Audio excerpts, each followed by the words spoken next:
Assalamualaikum warahmatullahi wabarakatuh. Saya Sindia Tika Putri dari kelas 11 Akuntansi 1 akan menjawab soal ulangan harian pertama PKN. Soal yang pertama, sebutkan 6 jenis hak asasi manusia beserta contohnya. 1. Hak asasi pribadi. Contohnya, hak kebebasan untuk bergerak, berpergian, dan berpindah-pindah tempat, dan hak kebebasan untuk mengeluarkan atau mengungkapkan pendapat. Yang kedua, hak asasi politik. Contohnya, hak untuk memiliki dan dipilih dalam suatu pemilihan, dan hak untuk ikut serta dalam kegiatan pemerintahan. Yang ketiga, hak asasi hukum. Contohnya, hak untuk mendapatkan perlakuan yang sama dalam hukum dan pemerintahan. Yang keempat, hak asasi ekonomi. Contohnya, hak untuk meningkatkan kualitas hidup, hak untuk menikmati sumber daya alam, dan hak untuk memiliki atau mendapatkan pekerjaan yang layak. Yang kelima, hak asasi peradilan. Contohnya, hak untuk mendapatkan pembelaan hukum di pengadilan. Yang keenam, hak asasi sosial budaya. Contohnya, hak untuk mendapatkan pengajaran, hak untuk berkreasi, dan hak untuk berkomunikasi. Yang kedua, jelaskan pengertian pelanggaran hak asasi manusia menurut Undang-Undang Nomor 39 Tahun 1999 tentang hak asasi manusia. Pelanggaran hak asasi manusia merupakan perbuatan seseorang atau kelompok orang termasuk aparat negara, baik disengaja maupun tidak disengaja, atau kelalaian yang secara melawan hukum mengurangi, menghalangi, membatasi, dan atau mencabut hak asasi manusia seseorang atau kelompok orang yang dijamin oleh undang-undang, dan tidak mendapatkan atau dikhawatirkan tidak akan memperoleh penyelesaian hukum yang adil dan benar berdasarkan mekanisme hukum yang berlaku. Yang ketiga, jelaskan kejahatan genosida dan kejahatan terhadap kemanusiaan beserta contohnya. Yang pertama, kejahatan genosida merupakan segala bentuk perbuatan yang dilakukan dengan maksud menghancurkan atau memusnahkan seluruh atau sebagian kelompok bangsa, ras, kelompok etnis, dan kelompok agama. Contohnya, peristiwa Westerling di Sulawesi Selatan dilakukan oleh pasukan Belanda Depot Speciale Tweepen atau DST di bawah pimpinan Raymond Pierre Paul Westerling. Diperkirakan 40.000 warga Sulawesi Selatan tewas akibat kejahatan ini.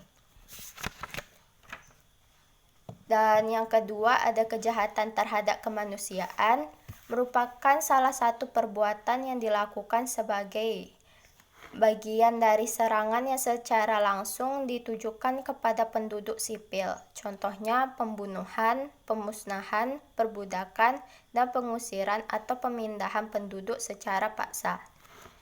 Yang keempat, jelaskan klasifikasi demokrasi berdasarkan cara menyampaikan pendapat dan ciri-cirinya. Yang pertama, ada demokrasi langsung. Dalam demokrasi langsung, rakyat diikutsertakan dalam proses pengambilan keputusan untuk menjalankan kebijakan pemerintahan. Demokrasi langsung juga dikenal sebagai demokrasi bersih.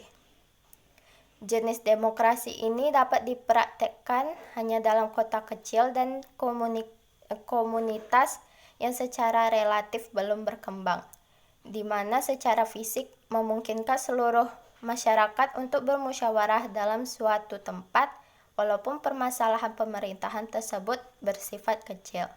Dan yang kedua, ada demokrasi tidak langsung atau demokrasi perwakilan.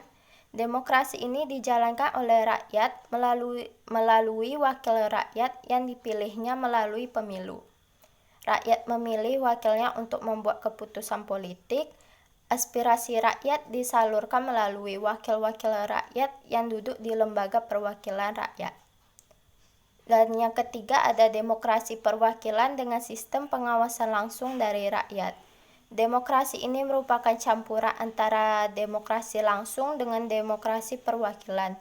Rakyat memilih wakilnya untuk duduk di dalam lembaga perwakilan rakyat, tetapi wakil rakyat dalam menjalankan tugasnya diawasi rakyat melalui referendum dan inisiatif rakyat.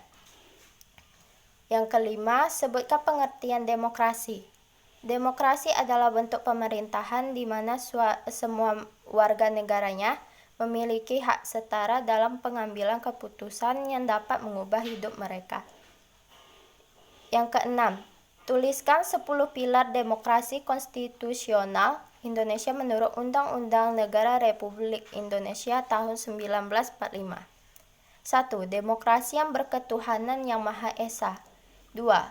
Demokrasi yang menjunjung tinggi hak-hak asasi manusia. Yang ketiga, demokrasi yang mengutamakan kedaulatan rakyat. Yang keempat, demokrasi yang didukung oleh kecerdasan warga negara. Yang kelima, demokrasi yang menerapkan prinsip pemisahan kekuasaan. Yang keenam, demokrasi yang menjamin berkembangnya otonomi daerah. Yang ketujuh, demokrasi yang menerapkan konsep negara hukum.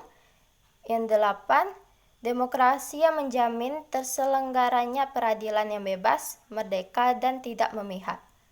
Yang kesembilan, demokrasi yang menumbuhkan kesejahteraan rakyat. Yang ke-10, demokrasi yang berkeadilan sosial. Sekian dari saya. Wassalamualaikum warahmatullahi wabarakatuh.